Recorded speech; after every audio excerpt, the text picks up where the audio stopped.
What if the you you've been trying to fix was never you to begin with? What if the pain you carry isn't from who you are, but from who you're pretending to be?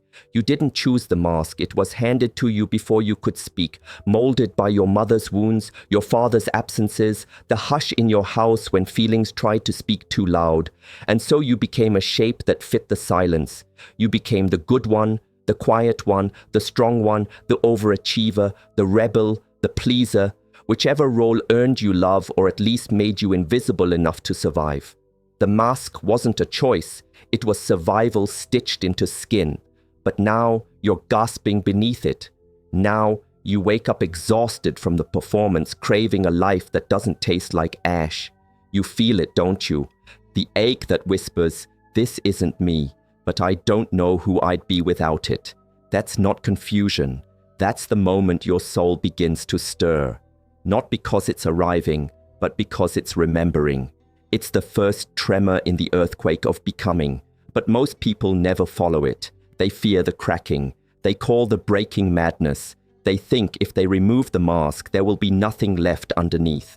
And so they tighten the straps. They decorate it, polish it, spiritualize it. They make a religion out of the false self just to avoid the funeral.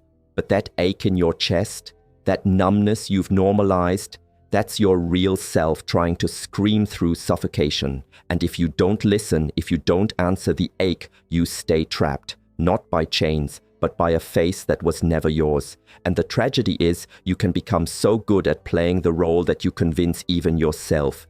You begin to believe your own disguise. You defend it. You protect it. You fear its unraveling more than you fear your own disconnection.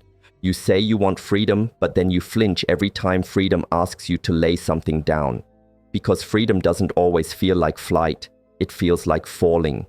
Like sitting alone in the wreckage of your identity with no one clapping, no one watching, no one telling you who to be. It feels like admitting you don't know who you are anymore without the striving, the pleasing, the fixing, the proving. It feels like silence, and in that silence, everything you buried starts to speak. The grief, the rage, the unspoken longings, the versions of you that were silenced to keep the family calm, the dreams you downplayed so you wouldn't outshine someone else's fragility, the questions you stopped asking because the answers scared the people around you. They all rise, and when they do, it's not chaos, it's truth. And truth, when it's been suppressed long enough, doesn't enter gently. It arrives like a storm. It rearranges everything. It ruins your appetite for fake connection. It makes it impossible to keep nodding along when your spirit is screaming no. It refuses to let you play dead in a life that demands your full aliveness.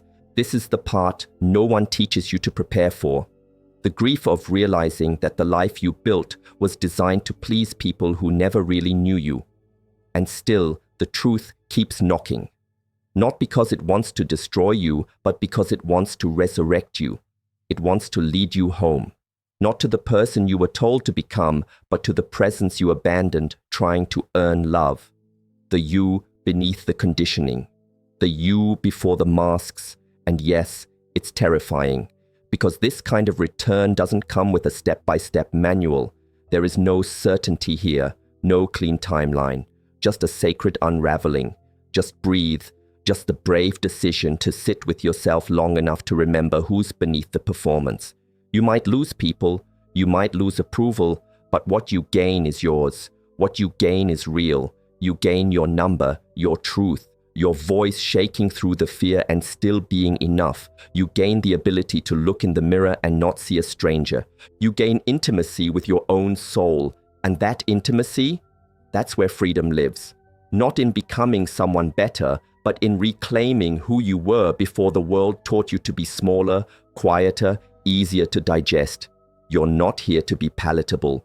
You're here to be whole, to be the full spectrum, to be messy and brilliant and healing and human. You're not a brand. You're a becoming, and the ache you feel, it's not failure. It's not weakness. It's the pulse of your return, the holy grief that precedes your rising. So let it ache, let it burn. Let it strip you down until only the real remains. Because beneath the face you were told to wear is a self you've never met, and that self isn't broken. It's just buried. And now, finally, it's ready to breathe. You didn't build the false identity alone. It was whispered to you in lullabies drenched in generational fear. It was etched into your nervous system by the way your mother looked away when you cried, by the way your father measured worth in silence or control. You inherited more than eye color and bone structure.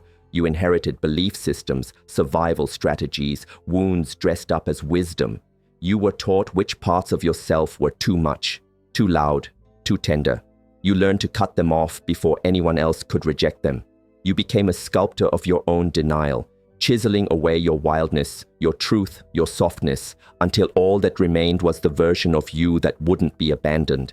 But that version came at a cost, because every time you said yes when your gut screamed no, every time you smiled while bleeding inside, every time you stayed silent to keep the peace, you traded authenticity for attachment. That's how false identities are born, in the small, unnoticed moments where your truth is sacrificed for safety. And so you live with these borrowed faces, scripted responses, inherited shame. You become fluent in pretending, you call it personality, maturity, being realistic. But deep down you know it's a cage. A well-decorated one maybe, but a cage nonetheless. You wear the names they gave you, smart, pretty, responsible, broken, lazy, selfish, and forget you ever had a name before that. You forget the rawness of your first cry, the wildness of your unconditioned soul. Most people do. That's why they stay asleep inside roles that no longer fit, clinging to scripts they never wrote. Because unlearning them feels like death. Because it is a death. And yet, isn't something inside you already grieving even as you keep performing? Because there's a quiet sorrow in pretending, a fatigue that sleep cannot fix, a hollowness that echoes even in rooms full of praise.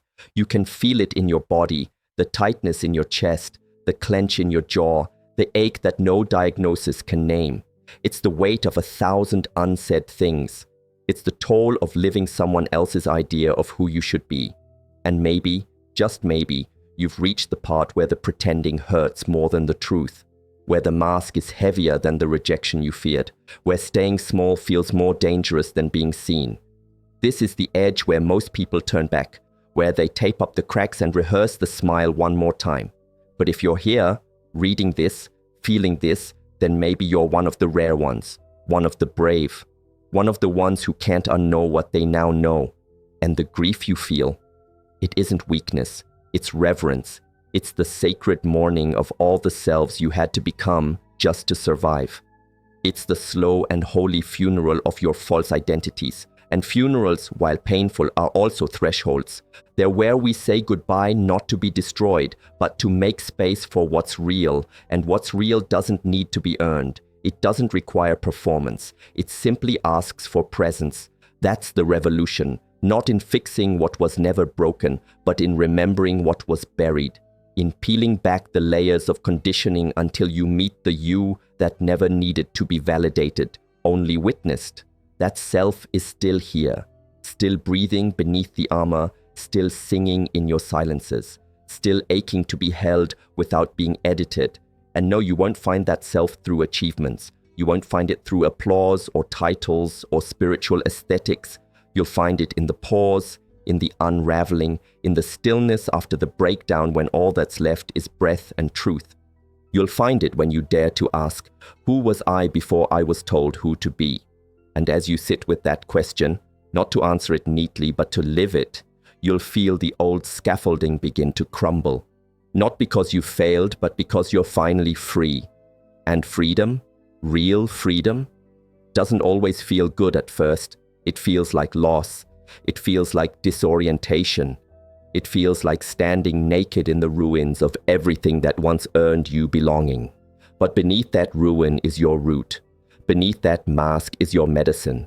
Beneath all the roles is your real face, untamed, unfiltered, unafraid to take up space. So let the grief come, let the roles fall, let the false names slip from your skin like old snakeskin, because the mourning is the miracle.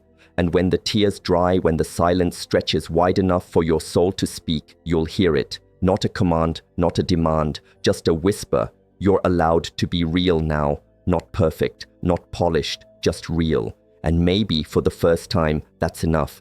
It wasn't an explosion that woke you, it was the silence, the kind of silence that doesn't soothe but gnaws.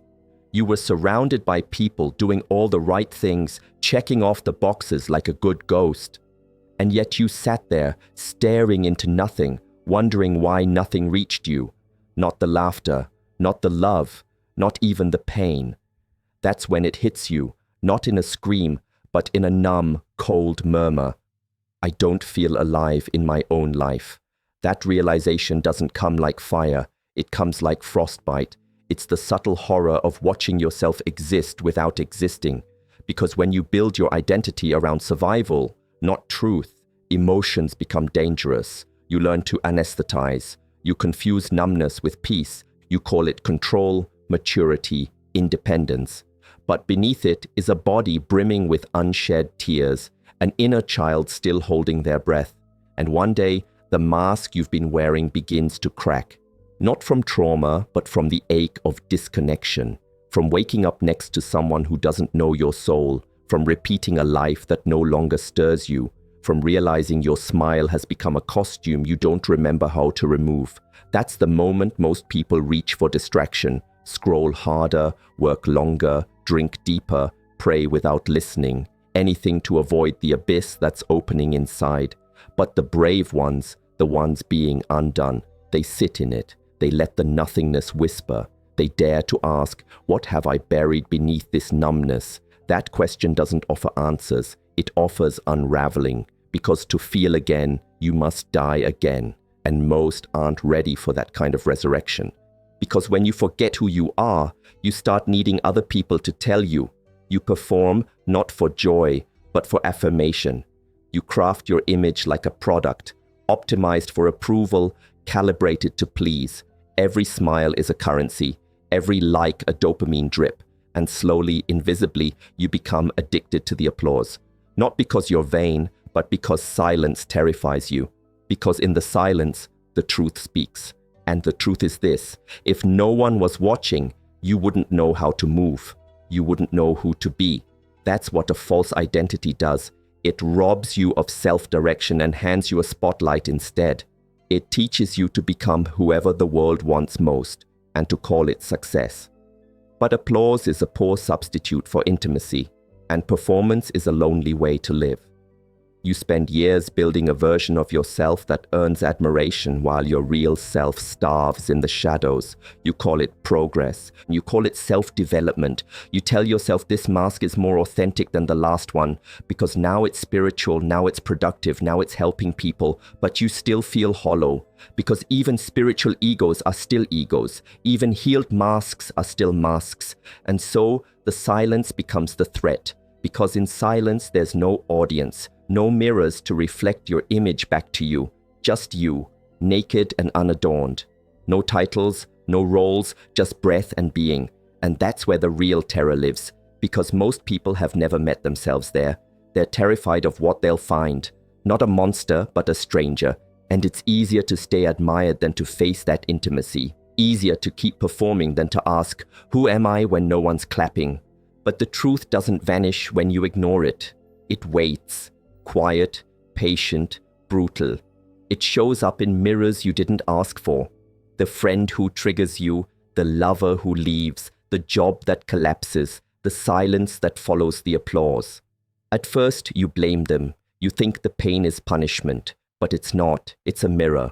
Not the kind that flatters or distorts, but the kind that reveals.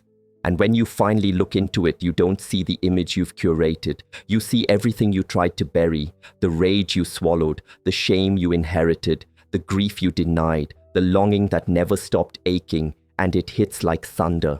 I have no idea who I am beneath the masks I built to be loved. You want to look away, but the mirror won't shatter, because this is shadow work. This is where the healing doesn't feel like light, it feels like hell.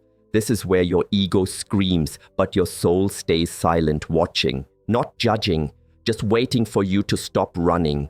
And when you finally stop, you begin to meet the parts you swore you'd never touch. The jealous you, the manipulative you, the insecure you, the grieving, abandoned, terrified child in you. You think these parts make you unlovable. But the truth is they are the map back home. Because what you've labeled as Broken is just the self you exiled to survive. And now it's coming back, not to destroy you, but to reintegrate you. But most people never go this deep. They fight the mirror, smash it, distract themselves with brighter lights, because facing your shadow feels like death. And in a way, it is. It's the death of who you thought you needed to be, the death of denial, the death of spiritual bypass, and the beginning of a grief that doesn't just burn, it transforms. No one tells you that awakening feels like a funeral. Not just any funeral, but one where you're both the mourner and the corpse. You begin to grieve a version of yourself that kept you alive, even if it kept you numb. You cry not because it was fake, but because it was necessary. That false identity, the one you performed so well, was once a home, even if it was built on sand. You loved it, even as it suffocated you. And now, as it crumbles, you feel hollow, lost, unanchored. This is the grief no one talks about. The grief of letting go of who you thought you were, of the dreams that belonged to a self you no longer recognize, of the people who only knew the version of you you're now burying. This is when relationships fall apart, not out of malice but misalignment. Because when you stop performing, not everyone claps. Some leave, some panic, some try to pull you back into the costume you've outgrown. And it hurts. God, it hurts. Not just to lose them, but to lose the story you shared with them. The identity they confirmed. The reflection they gave you, even if it was distorted. That's why so many people stop here. They can't bear the loneliness of this in-between. Too awake to go back. Too raw to move forward. Suspended in the ache of release. But grief is sacred. It means something is dying because something truer is trying to live. And that emptiness you feel, that's not failure. That's space. That's what truth needs in order to breathe. But most will fill it too quickly, with new roles, new beliefs, new masks dressed up as liberation. Because real freedom doesn't feel like fireworks. It feels like loss, like standing barefoot in a life you no longer know how to inhabit. And yet, isn't that the beginning of something holy? There comes a moment in every true awakening when the ground disappears. Not metaphorically, existentially. The beliefs you stood on crumble like dust. The roles you wore no longer respond to your touch. Time stretches strange. Conversations feel hollow. Your name sounds foreign in your own mouth. Nothing feels real. And that's the point. Because reality, as you knew it, was never yours. It was a set, a stage, a play you entered without knowing you'd been cast. Now the curtains are on fire, and you're left staring into the ashes, disoriented and bare. This is the in-between, the sacred dismembering, the part where logic fails and language falls short, where the answers don't land and the questions multiply. And still, something in you knows, this chaos isn't punishment, it's passage, because the soul doesn't arrive through certainty, it arrives through surrender. Through disorientation so complete, all that's left is presence, and presence is terrifying. It doesn't give you identity. It gives you emptiness, not the emptiness of lack, but the emptiness of freedom. You're not meant to feel stable here. You're meant to feel undone. Because this unraveling isn't a detour. It's the truth finally revealing itself without costume. And it doesn't look like enlightenment. It looks like crying in your car. It looks like not knowing what to say when someone asks what you do. It looks like losing interest in everything that once defined you. That's why most people turn back. They call this void depression, failure, regression. But it's not. It's rebirth. But not the beautiful kind yet. This is the womb of not knowing, the sacred chaos where the soul begins to reassemble itself in silence. And if you can stay here, if you can breathe in this darkness without begging for escape, then you're not lost. You're being rewritten. And the rewriting doesn't happen in bright epiphanies or grand gestures. It happens in the subtle rebellion of rest, in the courage to say, I don't know, and mean it, in the shaking hands that reach for nothing but still manage to stay open, in the nights you stop asking for clarity and start making space for whatever comes. In the mornings you rise not because you feel ready, but because your breath keeps arriving, one inhale at a time. This isn't the glow up they promised. This is the spiritual molting, the shedding of every should, every script, every illusion of control you once wrapped around your worth. You're not building a new identity, you're letting the real one emerge, the one that doesn't need approval to exist, the one that remembers how to belong to the mystery, the one that trusts the mess. And slowly, quietly, without your effort, the pieces begin to return, not as replicas of what was, but as fragments of what's true. So if it feels like nothing makes sense right now, good. If it feels like everything is falling apart, good. If all you have is breath, good. Because you're not breaking down, you're breaking through. You are not lost. You are in sacred transition. And this moment, as unglamorous and formless as it feels, is not the end of your story. It's the place your soul finally gets to speak. By now, your mind is exhausted from trying to understand. Your ego is bruised from trying to rebuild. And your soul is quiet, watching, waiting. Because this next part doesn't come through effort, it comes through surrender. And surrender isn't passive, it's an inferno. It burns every illusion that effort can save you. It incinerates the scaffolding you clung to, the pride that masked your fear, the strategies that once helped you survive. Real surrender is terrifying because it demands everything. It doesn't ask you to float, it asks you to drown, to let go without knowing what will catch you, to stop running even when your skin itches with panic, to fall, not gracefully but completely, and in that fall, something ancient awakens, a memory not born from words but from silence, a knowing that rises from the ashes of all your trying. You were never in control anyway. That control was a beautiful story you told yourself to stay sane. But sanity is not truth, and truth doesn't need control, it needs trust. Most people never reach this fire. They mistake surrender for weakness. They label the letting go as giving up, but surrender is not collapse, it's initiation. It's the ritual where the false self burns to make room for the real. Not the higher self, not the better self, the free self, the self that doesn't need titles or roles or plans to be worthy, the self that breathes in uncertainty and calls it holy. That's why this fire is sacred, because it strips you bare until all that's left is essence. Not something you achieve, but something you remember. And in that remembering, the war ends. Not because you won, but because you stopped fighting a battle that was never yours to begin with. And when the smoke clears, when the silence stretches wide and unfamiliar, you realize something even more radical. There is no one left to impress, no one left to prove yourself to. Not even the inner critic who once lived so loud in your head has the same grip anymore. Because when you've let go of who you thought you needed to be, what remains is not emptiness, it's peace, it's space, it's breath. And from that space, a new way of being begins to rise, not as a plan, but as a pulse, not as performance, but as presence. And for the first time, that's enough. And then, without warning, it happens. Not in a flash of light, not in a grand revelation, but in a breath. A quiet moment where something inside you no longer resists. You look around and realize you're still here. Not the version you built, not the image you maintained, but you, the one who was beneath it all, the one who watched the ego rise and fall, who never flinched when the identity cracked open, who whispered through every breakdown, "I'm still with you." You never had to find yourself. You had to lose what you were never meant to carry. You had to grieve what was never yours to hold. And now, in the aftermath of surrender, what remains isn't an answer, it's an aliveness. Quiet, steady, unshakable. The truth is you were never broken. You were buried under stories, under roles, under generational debris. You weren't missing. You were masked. And this is the unveiling. Not a becoming, but an unbecoming. A return.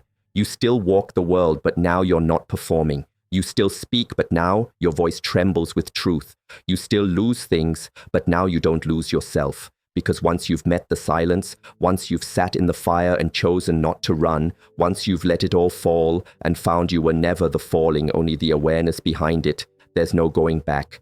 Not because you're above others, but because you're finally with yourself. And that changes everything. Not the world, not the people, not the chaos. but the place from which you see it, from truth, from presence, from a self that was never missing, only waiting. And now that you felt this stillness, this reunion, you stop chasing what you thought you needed. You stop begging life to prove your worth. You stop negotiating with emptiness. Instead, you breathe, you stay, you trust the ground beneath your own feet, even when it trembles. Because it's no longer about becoming someone. It's about coming home to the one who never left.